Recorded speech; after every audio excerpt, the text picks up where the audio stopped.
Không biết ông Tom có điều gì muốn nói với hợp tác không? Do you have something to say with the church? This Truc Ly's church. Yeah, please. And you can. Oh, I think you can go up here and yes, please come here.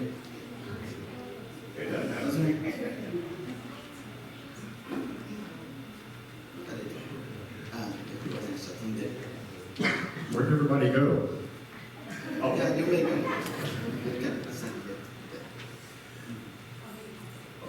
First of all, I want to thank you for allowing me to come to this beautiful church. Nhà thờ rất là xinh đẹp vui vẻ. On June 6th, I got the shock of my life. Tháng 6, ngày 6 tôi có một sự bất ngờ đến với cuộc đời của mình. I was sitting in my chair. I live in Greenville, Texas. Tôi đến ở Texas. And I was sitting in my chair, and I'm on Facebook, and I changed my background picture, and all my Facebook friends started saying, "Oh, that's beautiful, beautiful." Tôi đang ngồi trên ghế và đang check coi Facebook thì đổi cái hình nền của cái mạng của tôi á, thì bạn của tôi nhìn vô thì nói là ô đẹp quá. So I started reading the comments. Tôi bắt đầu đọc những cái lời bạn tôi nhắn. And I see a strange name. Tôi thấy một cái tên rất là lạ. That I've never seen before. Tôi chưa thấy cái tên này. And I clicked on it. Tôi nhấn vào đó. And this lady here said, "Very beautiful." Cái cô ngồi ở đây nè, cô nói nhắn trong tin nhắn là đẹp quá. So I didn't think anything about it. Tôi không hề suy nghĩ gì hết. And about 30 minutes later, 30 phút sau, she messaged me. Cô nhắn tin riêng cho tôi. And she said, "Can I ask you a question?" Cô nói là xin ông cho tôi hỏi ông một câu.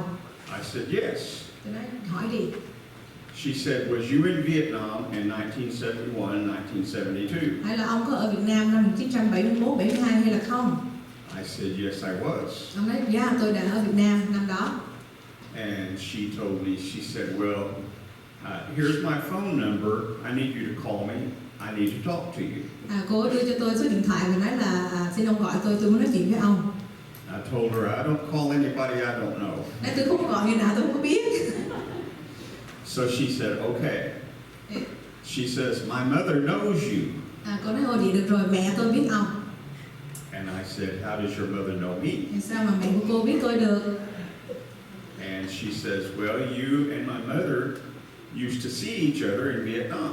Mẹ tôi và ông hai người quen nhau ở hồi Việt Nam á. And I said, "What is your mother's name?" Tôi hỏi chứ chị mẹ cô tên gì? And she told me Thai. Cô nói là Thái. And I says, "I don't know a Thai." Tôi không biết cái Thái nào hết.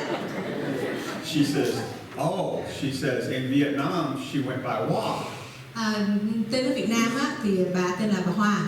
So then she sent me a picture of her mother when she was young. Cô gửi cho tôi hình của bà Hoa lúc mà bà trẻ đó. And I says, "I know her." Ô, tôi biết cái cô này. So we started talking, and I started putting two and two together. Tôi bắt đầu tôi bắt đầu nói chuyện và tôi bắt đầu có thấy có những mối liên hệ. And the more we started talking, the more I realized that what this was coming to. Khi mà càng nói chuyện thì tôi mới bắt đầu suy nghĩ rằng là cái chuyện này nó sẽ đến một cái giai đoạn gì đây và tôi ngỡ ra được nó sẽ đến. She told me that I believe 100% that you're my father. Cô Ly mới nói rằng tôi tin chắc chắn 100% ông là ba của tôi. I said, "Are you sure?" Cô có chắc không? She said, "Yes." Tôi nói đúng rồi. And I asked her, "How does she know?" And she told me that her son and a friend went to genealogy and ancestry.com and found my name. Cô mới nói là con trai của cô á, lên một cái mạng xã hội là cái mạng để tìm người thân á, về tìm những cái gen những người nào giống nhau á, thì tìm ra và tên của ông. And throughout the years, she knew that her mother told her that I had a twin sister named Becky. Và trong gia đình thì mẹ của cô Ly đã nói với cô là tôi có một người chị sinh đôi. And they found my name, and then they saw my twin sister's name. Họ tìm được tên tôi và người chị sinh đôi của tôi ở trên mạng. So her son, from what I understand, had checked with a couple of relatives of mine, and he found my son, which is 44 years old. Con của cô Ly đã tìm được một vài người thân trong gia đình của tôi và tìm được con trai của tôi. Con trai tôi là 44 tuổi. And they talked, and Họ nói chuyện với my nhau. daughter and my son did a DNA test. Cô Ly và con trai của tôi, hai người cùng thử cái gen á. And I'm her father. Đúng chắc chắn là tôi là ba của cô Ly. It really shocked me. I'm very proud. I am very, very, very Tôi rất là proud. hãnh diện về điều này.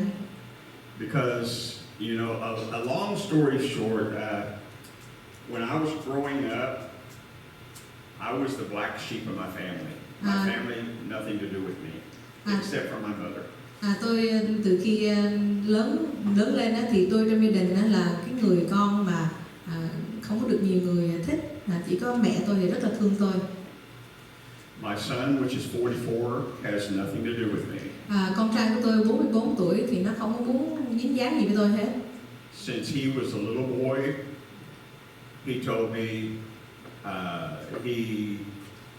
he believed that I did not love him. He believed that I left his mother because of him, but that wasn't the reason. Từ khi nhỏ thì con trai tôi nói là ba không có thương con, rồi ba đã bỏ mẹ, nhưng mà điều đó không có đúng.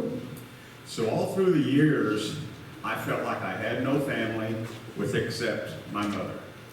Suốt cuộc đời tôi cảm thấy là mình không có một gia đình, một người thân thương nào hết á, chỉ có trừ mẹ tôi thôi. I had a twin sister. I had one older brother. Tôi có người chị sinh đôi và một người anh lớn hơn tôi. And one older sister. Và một người chị gái nữa. And my father would go see my brother, my two sisters all the time. Ba của tôi thì lúc nào cũng đến thăm người anh và hai người chị lớn của tôi. I lived 6 houses down around the corner from him. Tôi sống có 6 căn nhà. Tôi sống có các ông có 6 căn nhà thôi, ông chỉ đến thăm tôi đúng một lần. So all my life, I've always felt the black sheep of the family. Cả cuộc đời tôi thì tôi cảm thấy như tôi là một người bị hất hủi trong gia đình. Until June 6th. Cho đến khi tháng 6 ngày 6. Because I realized I actually do have a family. Tôi nhận ra rằng tôi có gia đình. And I thank God for DNA. I thank God for genealogy. And I especially thank God for giving me one of the most beautiful daughters I've ever seen in my life. Tôi cảm ơn Chúa cho có DNA, có cái trang để có thể tìm người thân, và tôi cảm ơn Chúa cho tôi có một người con gái rất là tuyệt vời. I will say that I am a Christian. I believe in God the Father.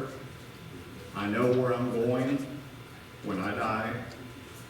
But the best thing about it, I know that I'm going to see my daughter, not in this life, but my afterlife too. Tôi là người có đức tin nơi Chúa, và tôi biết là khi tôi qua đời tôi sẽ đi đâu. Và một điều tôi biết rằng là khi tôi qua đời, tôi sẽ gặp được con gái của tôi, không phải trên đất này, nhưng trên thiên đàng.